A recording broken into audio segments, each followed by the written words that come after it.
გავმარჯოს ახალწელს. ყოფილიყოს სიხარულის მომტანი, ბედნიერების მომტანი, შვიდობის მომტანი, მოთმინების მომტანი და ღვთისწყალობა არ მოკლებოდეს ჩვენს ოჯახს, სრულიად საქართველოს, მერთი იყოს ჩვენი მფარველი და უფალმა ინებოს ჩვენი ქვეყნის გაბწყინება. ბერიძეებს წელსაც უცვლელი მეკვლეყოლებად. ოჯახის უფროსი ამ მისიას წლები ასრულებს. ყოველთვის თავადრთავდა ახალი წლის მთავარ ატრიბუტს ნაძვის ხეს, თუმცა ბოლო წლებია საახალწლო სამზადისში აქტიურად აღარ მონაწილეობს.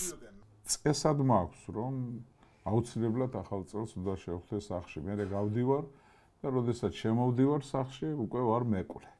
ფაქტიურად ეს მთელი ცხოვრების განმავლობაში ასეა. თოვლის ბაბუა დიდი ნაძვის ხე და აუცილებლად ბუნებრივი და ასე ვთქვათ, ნამდვილი ნაძვის ხე, ეს ჩემი ბავშვობა და ჩემი სიყრმის წლებია და თოვლის ბაბუა სხვათა შორის ეხლაც მაქვს ოჯახში ჩემი წოვანების თოვლის ბაბუა. ანუ როდესაც მე დავიბადე და მამაჩემმა რომ იყიდა თოვლის ბაბუა, ხანდახან დღესაც მჯერა ესე.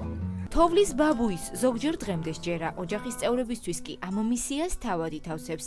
მთავარი, რასაც ახალი 2015 წლისგან ელოდება, ქვეყანაში მშვიდობა. მოლოდინით არა, მაგრამ იმედებით ხვდება ახალ წელს ოჯახის ყველაზე პატარა წევრიც, წინ საყვარელი საქმე და გასტროლია გერმანიაში.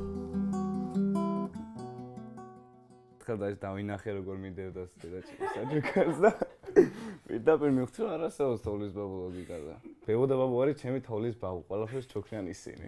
მოლოდინებზე საერთოდ არ ვფიქრობ, მაგრამ იმედი მაქვს წარმატების და წინსვლის. ახალ წელს ბერიძეები ტრადიციულად მოკრძალებულად ხვდებიან. ოჯახის ყველა წევრი მარხულობს, ამიტომ საახალწლო სუფრა ზომიერი და მოკრძალებულია.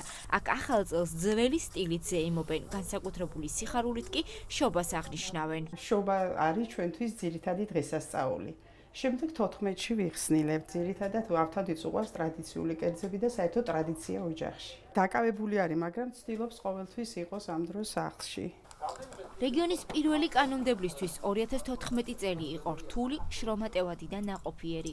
ფიქრობს, რომ დატვირთული იქნება მომავალი წელიც. იყოს ჩვენი შემწე ყველა კეთილ საქმეში და